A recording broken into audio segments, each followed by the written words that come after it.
So welcome back, everyone. My guest today is someone that I've been listening to on and off, or mostly on, for probably the better part of a decade.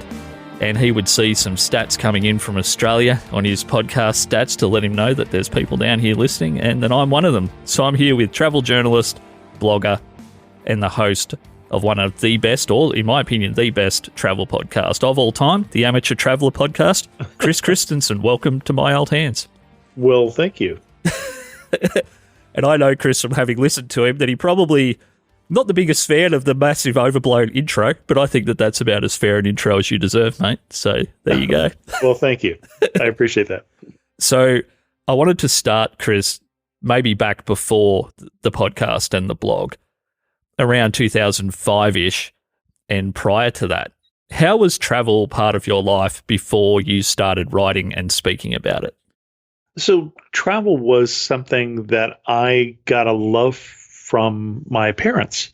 Although we didn't do international travel hardly at all. We did a couple trips up to Canada, but we did a lot of trips driving for thousands of miles around the west coast of the U.S. or the western United States to national parks, especially pulling a 14-foot travel trailer. And that 14-foot is rather generous because you're counting the hitch too, yeah. I think, when you do that. So, yeah. And so I learned to love travel from them, and then just continued to travel as an adult. Before we started the show, I was traveling with my kids. They were already, actually, by the time we started the show, one of my kids was out of high school and was done travel with us. You know, it's like, I don't care if Europe has another cathedral. I don't need to see it. Yes. He's since relented, but so we had done a fair amount of travel and started to do international travel again when my kids were, say, 9 or 10 years old. So with the family travel that you were doing around the western states of America, is there any particular, you mentioned some national parks and things like that, are there any particular memories that really stand out, like one particular place or moment that you could share with us, just to give some context on what you actually saw as a younger person versus who you are now? So one particular trip that stands out, I could do a moment and a trip. One particular trip is, so our success of our trips are measured with an odometer. So we did a 5,000-mile trip that included the Grand Tetons and Yellowstones and Glacier National Park, Canadian Rockies. So that was probably one of the best trips we did. Or we did the bicentennial trip. So 1976, the U.S. celebrated 200 years. We actually did that a year late because we were trying to avoid all the crowds. And so we did about 1,000 miles up and down the East Coast, seeing everything historic. And I am a big fan of history, and so that was a wonderful trip as well. Excellent. In terms of moments, though, I remember going to Lassen National Park, which is I think it's Lassen Volcanic National Park is the full name of it. It's an active volcano in the U.S. in California. And I was probably only about 5 years old at the time. And we were standing in front of mud pots in front of a boiling lake. And I think my brother turned to my parents and said, Dad, could this ever become a volcano? He said, well, I don't really know. Maybe. I don't know who decided that was a good moment to do some blasting up on the hill for a highway project. But my parents said if they hadn't grabbed us, we would still be running to this day. That is a classic. Oh, gosh. So maybe just moving forward, you have been making this incredible podcast for a long time, The Amateur Traveller. But I think we all know that making a show and releasing it in 2005, 2006, slightly more difficult maybe than it is in 2023. Slightly more difficult. Yeah, I was hand editing RSS feeds, which are in XML for those of you who don't know. They're not really meant to be written by people, but that's what I was doing at first because that's what was available. I was hosting it when I started on my own computer on a 400 megahertz Macintosh Quadra computer in my office, I think.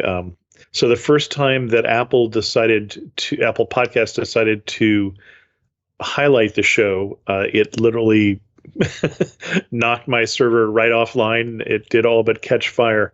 And so, yeah, I've been doing this for a while, as you said. July 2nd, 2005 is the first episode of Amateur Traveler. Whenever I hear stories about the early days, particularly for people that maybe got an audience quickly, a lot of people that are maybe newer to making audio or video on the internet are like, oh, you're so lucky. You had a captive audience and there wasn't as much competition. But every person I know... Yeah, I had both the podcast listeners who were interested in travel listening to my show by that point. Yeah. The podcast was really small, right? So you could have a large percentage and still a small number. Yeah. But it did seem like even that small number, though, the technology was so rudimentary that any audience actually, if it was growing too fast, was not a positive. It was... There's all these stories about, oh, my server went online or I had to change hosting 10 times to keep up and everything was on fire. Fortunately, at that point, I was a VP of Executive Vice President of Engineering and Operations for a web company. Okay. And so my boss quickly allowed me to put my podcasts on our servers, which had plenty of bandwidth. We were doing things like live events for NBC, ABC, Disney. So I mean, we had plenty of capacity, and I did that until kind of hosting caught up with what was going on. But but I remember probably 9 months after I started, I was getting 200 downloads an episode or something like that. So they weren't big numbers in those early years.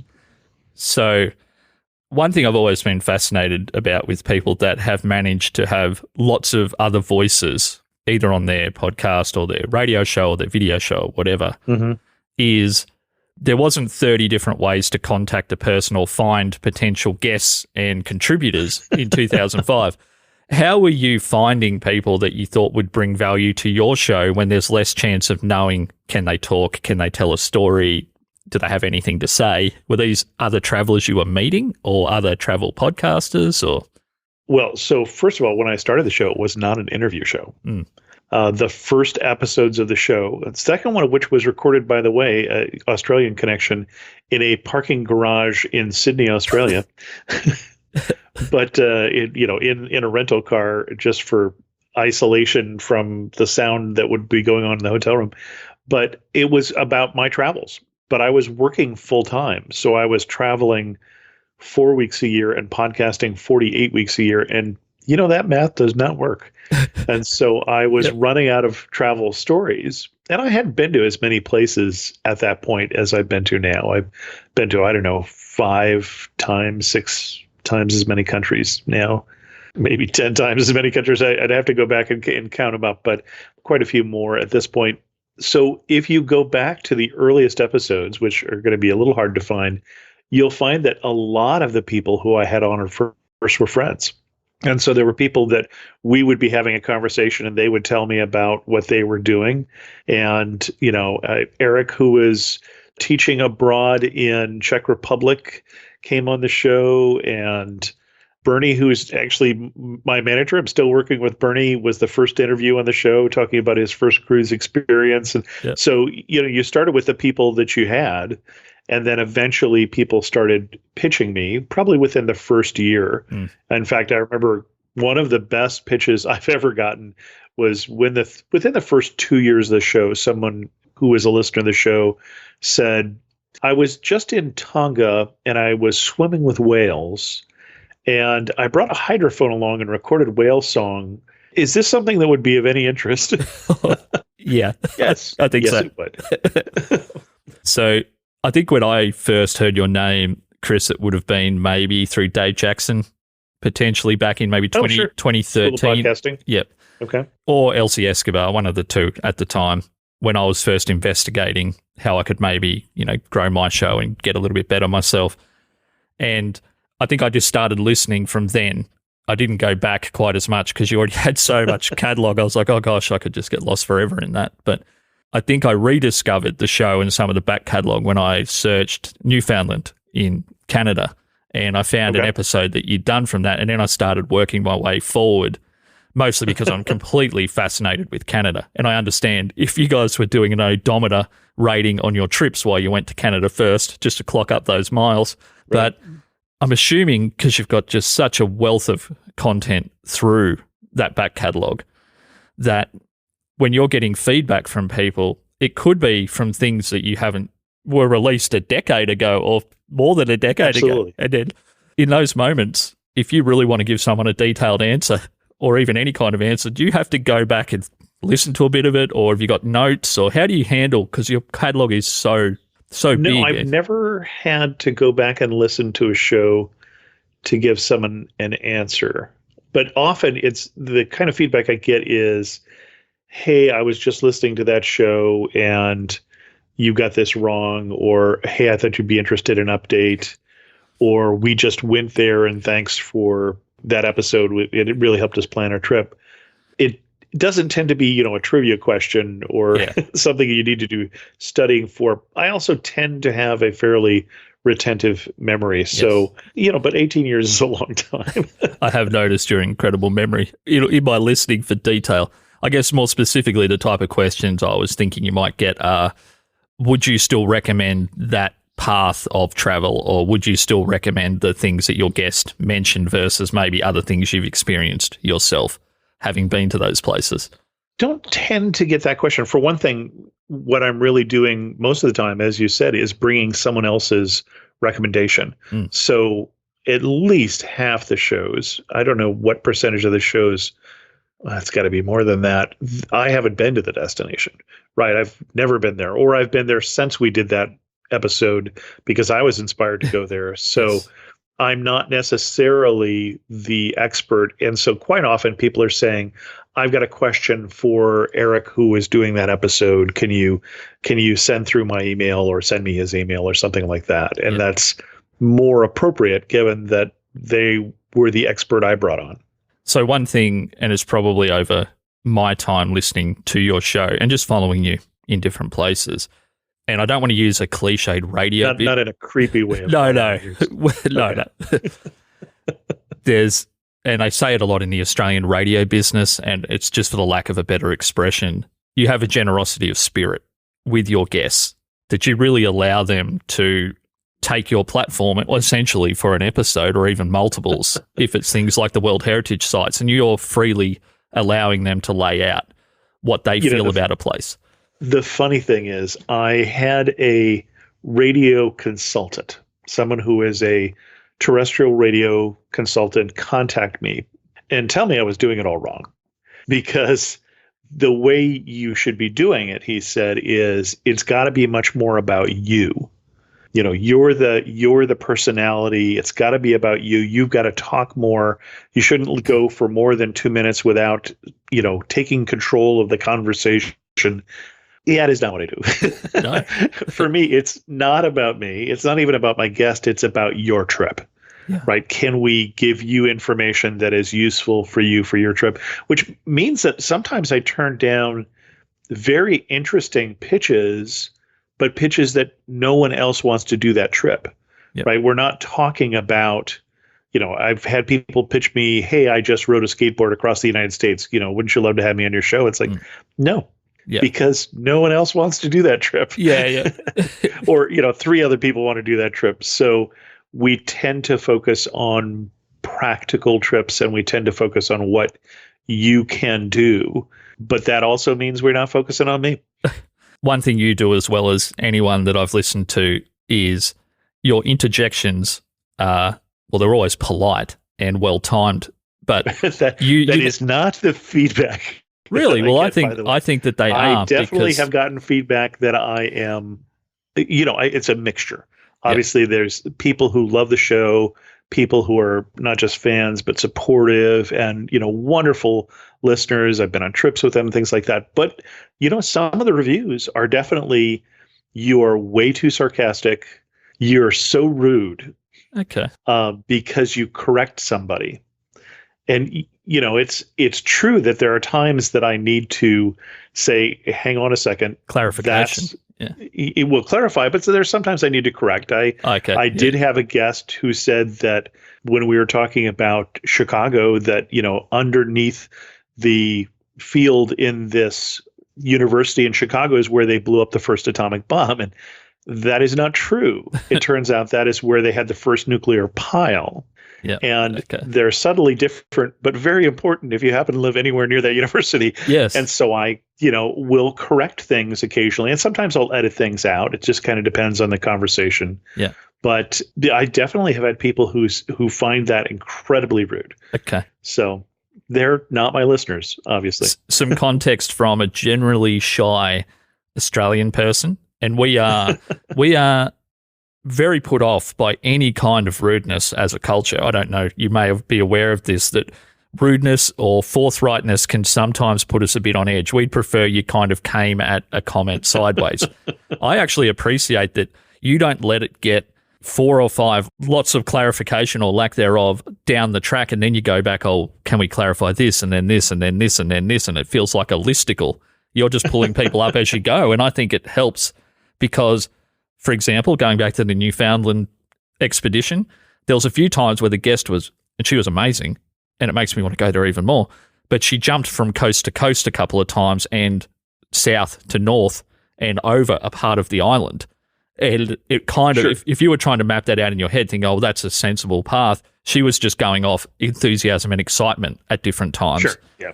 And I don't think that that's rudeness at all. That's just helping people that can't see what's happening map it out in their head. Right. No, there are times we'll clarify that. Now you're in the West again. Okay. Yeah. Yeah. So, I mean, well, it's so hard because everyone, hopefully everyone I have come on knows the destination that they're doing very well. And then it's hard when we know something really well to think about what people don't know. And that's really my role as the host. I'm editing a show right now on Long Island, and my guest would say, down near Fire Island, and wouldn't provide the context of Fire Island is a barrier island off, or how far it is from here to there or whatever. So I'll just pause and make sure that people understand that who aren't looking at a map, because most people are listening to this while they're in the car or walking the dog or whatever. So I don't assume that they're doing the same kind of active listening that I'm doing.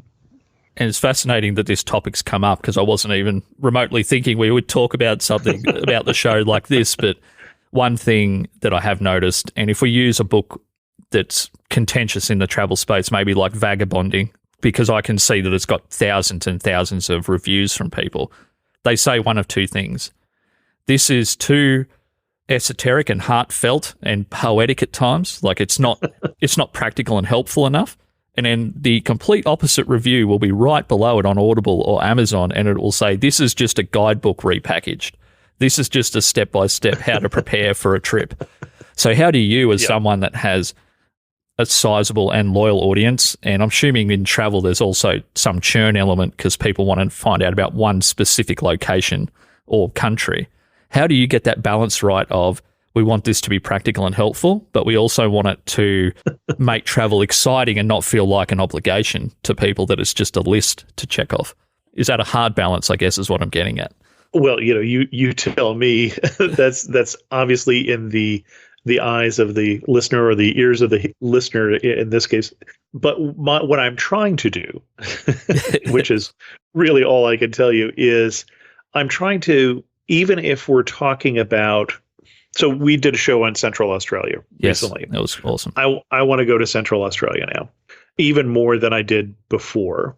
But we did talk about the flies. We did talk about the heat, right? Because there are flies and there is heat.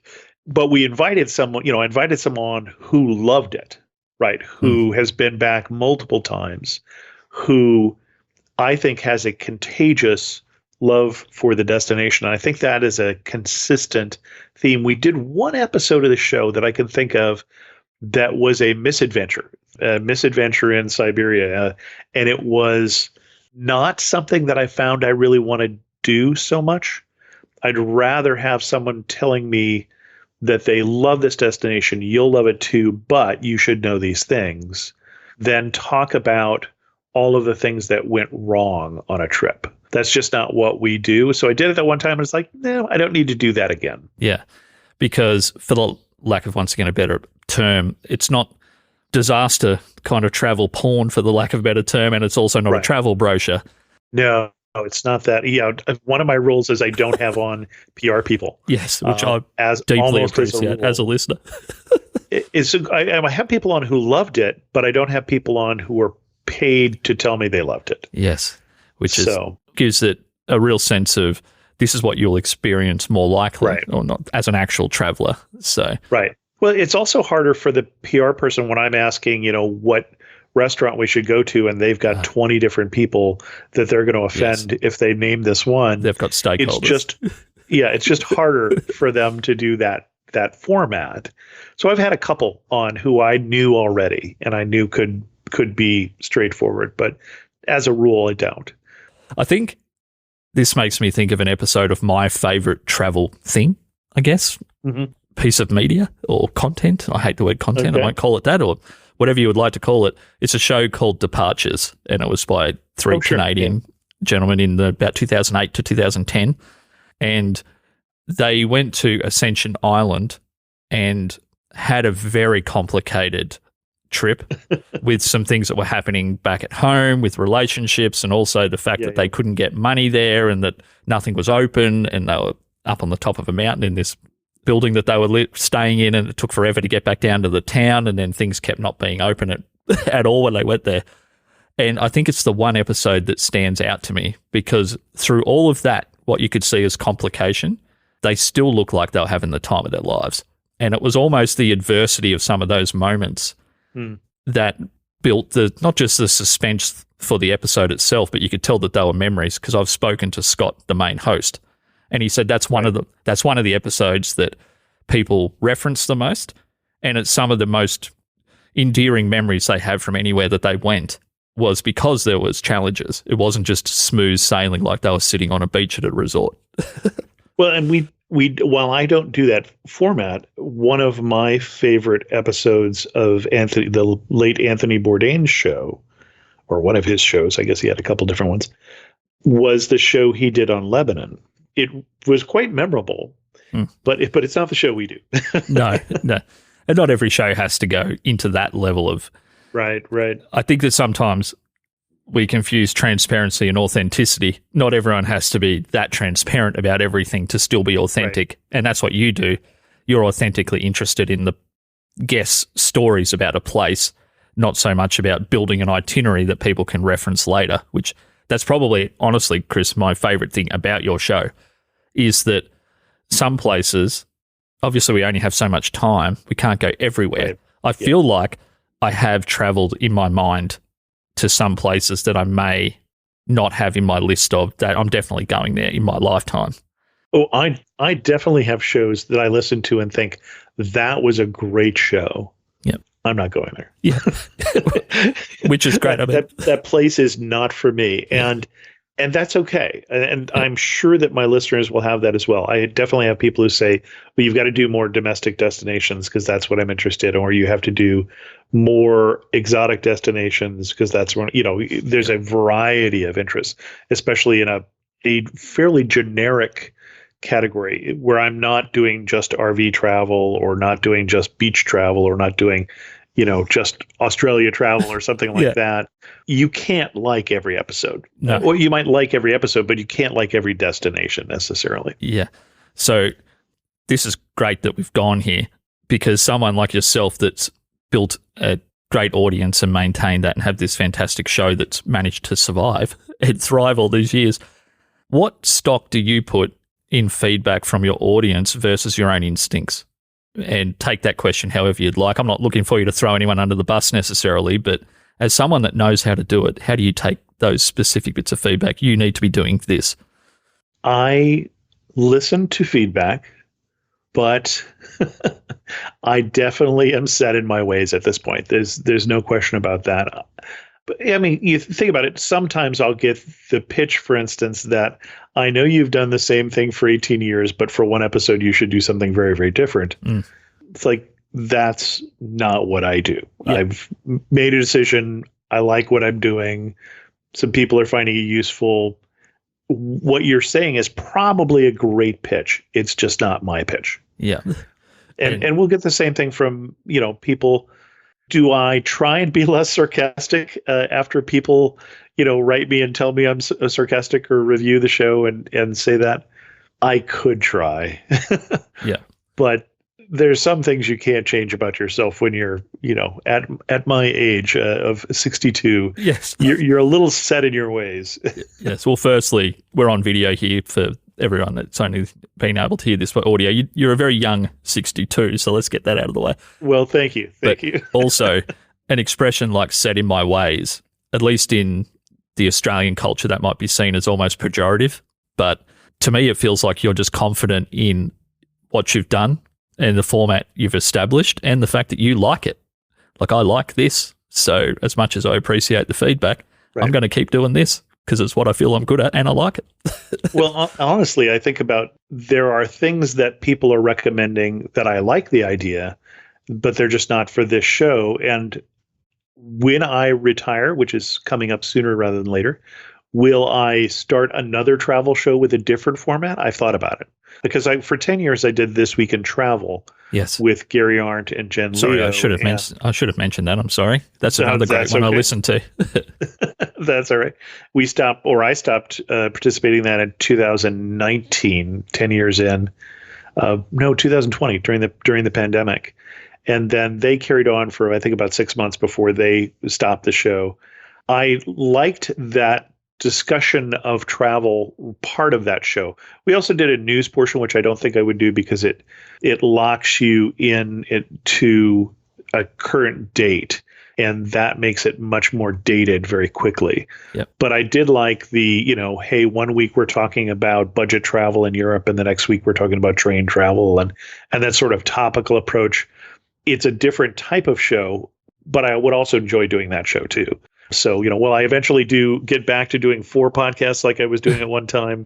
It could happen. Well, as long as they're 4 good ones, I think go for it. So before we get off the podcast itself, once again, for everyone listening, the Amateur Traveller, was Gary the guest that came on regularly on the Amateur Traveller to talk about the World Heritage Sites? Was that Gary? Yeah, that's Gary. Incredible episodes, and it would probably be, other than a specific country or destination you're interested in, if you wanted to hear a collection of incredible encapsulations of these amazing places, I think those Gary episodes are probably a good starting point for people that maybe want to dive into your massive catalog. Could actually, I usually recommend, what destination are you interested in? Yeah. That's where you dive in. Yeah. And I've had people that, discovered the show that way. I wanted to go to Azerbaijan. You were it. Yes. But yeah, if I've gotten to the point where I tell people, if we don't have an episode on the destination you're thinking about, you probably don't need to go. Yes. So it has reached that point.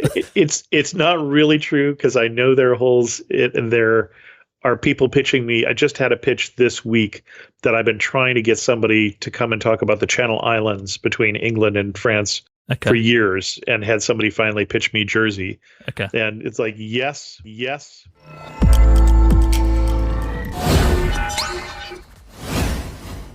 Hey legends, super quick. If you're wondering where you can find any of the things that are mentioned in today's episode, head on over to myoldhands.com and you'll find it all there. Okay, let's jump back into the conversation.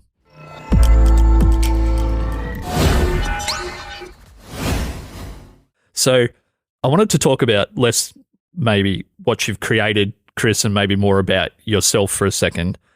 How do you maintain an enthusiasm and an interest for your personal travels when there's this thing in the background of I create blogs and travel journalism and the podcast about travel? Can you separate them? Because I know Scott from Departures, he finds it very hard now not to see everything through the creator lens when he's traveling. I definitely see it's everything through the creator lens. There are few times that I'm traveling and it's just a vacation, meaning I'm not worrying about, am I going to write a blog post about it eventually? And I'm not, I'm always taking pictures because it's one of my creative outlets. I've always enjoyed taking pictures of destinations before I became a blogger and podcaster, and I suspect I will after I eventually give that up, or maybe I'll give up travel before then. But I don't find it's odd. I don't find it difficult to enjoy my travel and still be a content creator. Then I think of just last May, for instance, I was offered a wonderful opportunity to do a yacht cruise around the coast of the Peloponnese, and did a podcast episode on that, and did some blogging on that as well. You can go back to Amateur Traveler and find those, but it was work, right? Because I basically had an agreement that I would do at least one blog post and I would do at least one podcast about this destination, that I would put information on Instagram and things like that. And so that's, for my wife, it was a vacation. For the friends who came with me, it was a vacation. And for me, it was a vacation, but also a work trip. Yeah. Okay. And I remember having a plan that as we're in the yacht, as we're in the catamaran and we're sailing around the Peloponnese, we're going to sail for about 3 hours a day. And the plan that I came up with, which was pretty much what I did, was, okay, for one of those 3 hours, I'm going to just be sitting on deck, just enjoying that I'm on a boat, because I just truly love that. And we were sailing in a beautiful region. And so I'm going to just take some time that I'm going to be not even worrying about taking too many pictures. I'm just going to be enjoying it. And then I'm going to take another hour of those 3 hours and I'm going to be working on a blog post, because I've got work that has to get done. I'm going to be editing photos and doing all those things that have to be done. And then I think I took the third hour and napped, but because I work full time and then do 2 regular blogs and 2 regular podcasts pretty much. The podcasts are every week. The blogs are as much as I can. And so by the time I go on vacation, I'm pretty exhausted. Yes. So it is a challenge. And I think there's a danger in framing the question that I asked Chris as that there is a trade-off, or one way to view it's worse than another, that you can't be a documentarian, even just personally, document a trip and enjoy it as much as someone that's not in that mindset. So I hope I didn't present that as though one way is superior. I don't see that as the. So what I know from, for instance, I have a number of friends who've been nomads for, up to 10 years. 10 years tends to be when most people hit the wall sometime by that point. And what they found with content creation was that they couldn't travel and create content, that they really had to stop periodically and catch up. Mm. And I completely understand that. My life is currently just way too busy for that. When you combine the full-time job and then all of the other part-time job on top of that, there are very few weeks that I take off.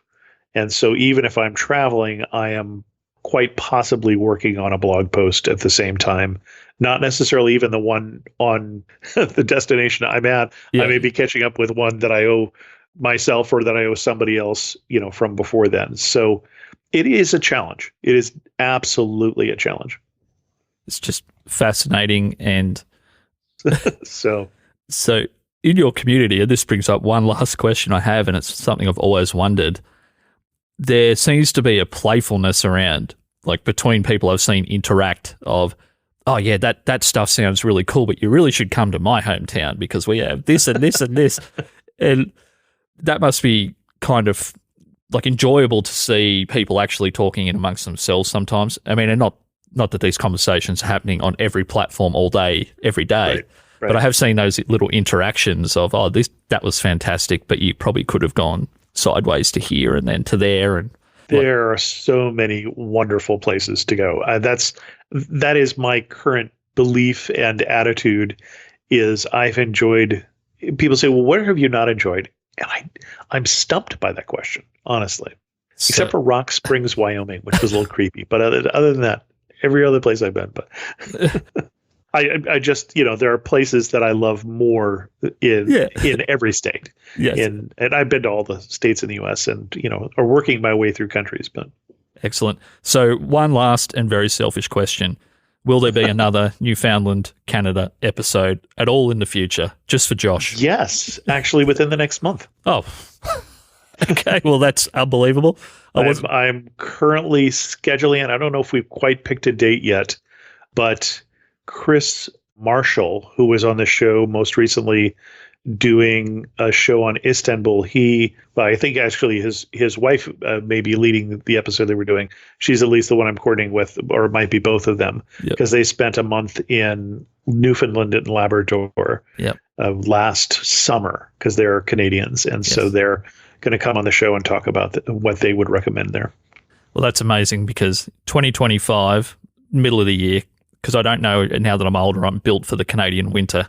I'm going to be going there as close to their summer as possible. It's the next place that I'm going to be traveling overseas. So I'm excited to hear that. So what's coming up on the Amateur Traveller other than the Newfoundland stuff? Oh gosh, I'm right at the point where I'm trying to catch up on episodes. I might or might not do an episode on Malta, which I was just there, because I told people I wasn't going to, and I played a repeat. So I don't know that I'm going to do that or not, but I've got one coming up on Croatia, on Eastern Ireland, on the Bahamas, on Hokkaido, the northernmost island in Japan, and next week's show is on Long Island off the coast of New York. That sounds incredible. I've heard from New York City, sorry, part of New York. I've heard many, many people from many, many different places say that Croatia's so breathtakingly beautiful that it's hard to conceptualize until you go there. So I love Croatia. Yeah. I don't just go to Croatia in that region. Yep. Slovenia and Bosnia and Herzegovina are also worth seeing, and a lot of people skip those. Okay. But Croatia is amazing. Excellent. Croatia is really amazing. Okay, so just want to let us know where we can find you online, Chris, what the website is, and thank you so much for joining me. It's amazing. It's just always blows me away that I get to talk to people that I've had in my ears and in my mind for 10 years sometimes, and they're real people. Like, this is happening in real time on this planet. Oh, yeah. It's happening.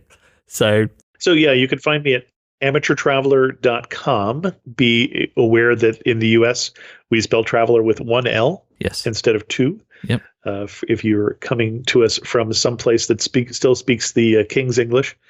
And mostly that's where you can find all my contact information on Amateur Traveler. Okay.